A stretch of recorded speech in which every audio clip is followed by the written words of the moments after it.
I'm going to be storing some seed. I just got a box from Willhite Seed Company here in Texas, and I'll show you what I got. I got some Rutgers red cherry tomatoes. I really like those. These are all heirloom. I say all. I think I've got a celebrity down here that's not an heirloom. The red cherry is it's a pretty good size, quarter size, maybe bigger. Some of them bigger. Heirloom cherry tomato. Got some homestead tomatoes.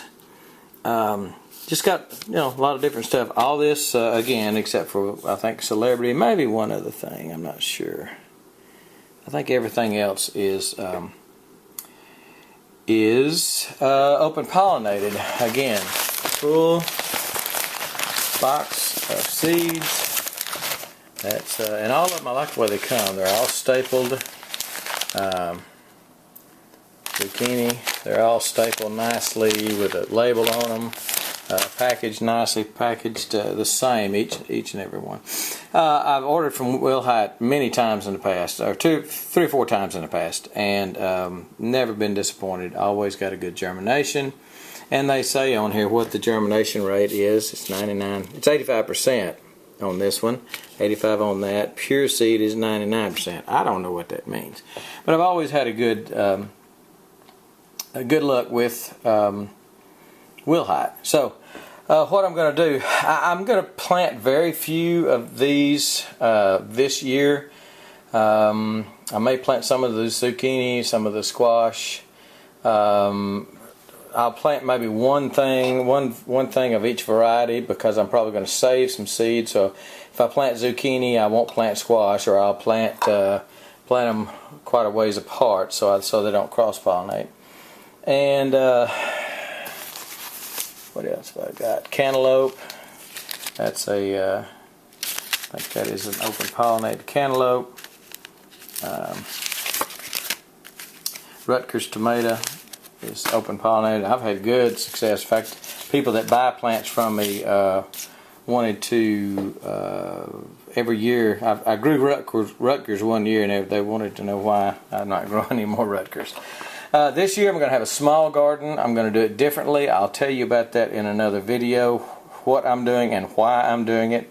That's another video, probably lengthy, to explain what I'm doing. But for right now, I'm going to store these seeds. I'm going to put them in the refrigerator, and I'm going to store them in mason jars. I am not going to vacuum these jars. I'm not going to vacuum seal these. Reason being, these seeds need oxygen to live. I have killed many a seed by vacuuming it first, or putting an oxygen absorber. I did that with some wheat one time. I opened the wheat up, and I was going to plant it for my chickens to eat on during the winter. Not one blade came up. I came inside and tried to sprout it. Nothing sprouted. Zero sprouted, because I had packed it in buckets in a bucket with oxygen absorbers. So anything that you're going to want to sprout, grow, whatever, if you want it to grow, do not take the oxygen out of it. That is, I've heard people do it, and maybe it's just on wheat, maybe it's just a fluke on my part, but I'm just telling you, I am not going to pack these to vacuum seal these with my food saver. I love the food saver, but not on seed, because I do believe, and I'm not a scientist, nor do I play one on YouTube, but I think it kills the seed, kills the germ, kills the living entity that's in the seed. I believe that needs oxygen to live. So, having said that, and I may be completely wrong, you can tell me if I am, but I'm just telling you what I've experienced. I'm going to pack these jars full and put them in the refrigerator. I don't know how many jars it's going to take, but it'll take several, and I'll keep a few seeds out, maybe of some more interesting ones that I might want to plant this year. Anyway, but I'll be showing you all that in another video. Like I said, that's another video for another time. Here we go. We're going to store some seed. Okay, so the smaller packages I put in the jars. Some of the bags were just were pretty big, and they just barely will go in a 1 gallon freezer bag. So I got 2 big, like a pinto and a green bean, I think is that white one there. Put those along with some pumpkin. I bought a big thing of pumpkins because my understanding is sheep will eat pumpkins. So I'm going to try those out this year and save those for next year and subsequent years. And then I bought a big thing of squash.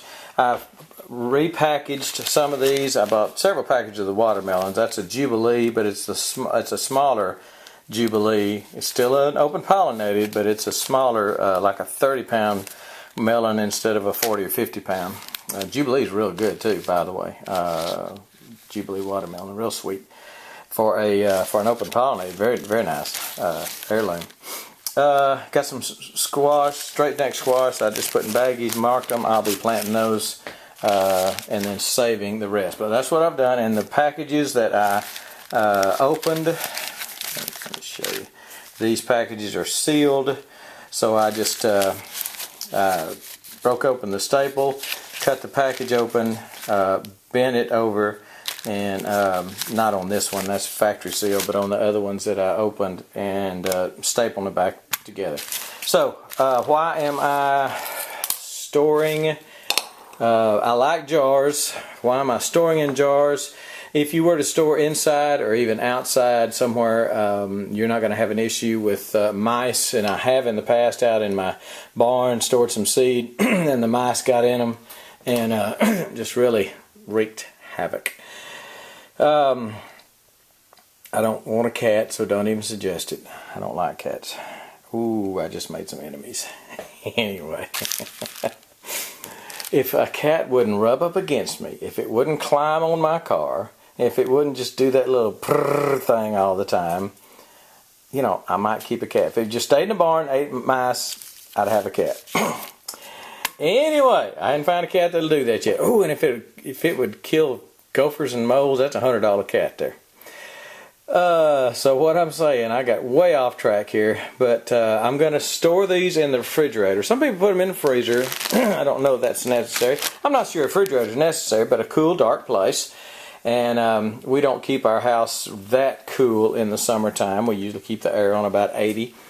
And so that's, I've got the extra refrigerator space, got a fridge out in the garage. So these will go in that. These will go in that. And this is for hard times, okay? Again, I didn't buy these this year to plant this year. I bought these this year to save. And then some of these, everything that I plant from this batch here, I will be saving seed from also. The pumpkins, the squash, cantaloupe, things like that, I will be saving seed from. So, but I wanted a good head start in case something happens. This year is not looking to be a fantastic year. Who knows? Who knows what's going to happen? I don't. But I just got a feeling in my bones that it's time to buy some seed. It's time to buy some food. It's time to store some food. It's time to do some things that you've been thinking about and talking about for a while. Go ahead and get you some seed. Put it up. This is, to me, just a good way to do it. If you've got refrigerator space, then put it in the refrigerator. If not, if you're up north, have a basement. We don't have basements down here, but if you have a basement up north, this is just a great way to do it. But do not vacuum. And somebody else is going to tell me I'm wrong, that they've done it before, no problems, whatever. I'm just telling you, in my experience, do not vacuum these jars out. Do not put them in a vacuum seal bag. You suck all the air out. My experience is you kill the seed. May just be wheat seed, may not, I don't know. I just think there's something in it, and I've read that too. I'm not just the only one that had that problem, but so I just, you know, I'm going to leave the air, whatever air is in it when I corked it, that's going to be the air that stays in it. Same way with the bag. I just want to show you too, I've talked too much, but just show you real quick, and I will have a video coming up pretty quick of what I'm doing this year as far as gardening. It's not unique, but it's Let me just drop a name, Larry Hall. Okay, hello, Larry. So let me see. Let me put these up and get about my business. You get about yours. We'll talk to you later. We go.